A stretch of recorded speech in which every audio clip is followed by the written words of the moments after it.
So dawaton nga wala nakakaroon, ang imong mga higala naghilak sa kasubo.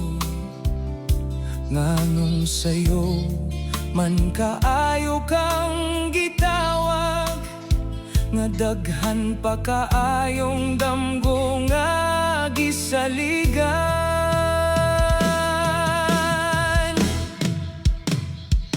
Pahulay na, Idol Rene, sa langit adunay duwa nga walay kapildihan.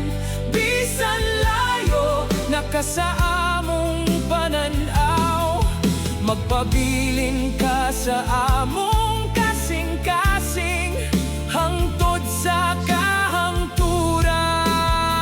Nasubo, nagbakho ug dili pa halos makatuo ang mga higala, kaubanan, fans, labi na ang pamilya ni Idol Rene Baterbunya sa nahitabo kaniya. Gikumpirma sa Ateneo de Manila University ang pagpanaw sa duha nila ka mga student athletes. Apil na diri si Rene Claire Baterbunya ang kanhi MVP sa palarong pambansa ug bag-ong miyembro sa Ateneo Men's Basketball Team. Sumala sa opisyal nga pahayag sa universidad, namatay ang duha human sa usa ka trahedyang nanambigit sa pagkalumos atol sa ilang team building activity sa Dipakulaw, Aurora karong adlaw, Hunyo 8, tuig 2020.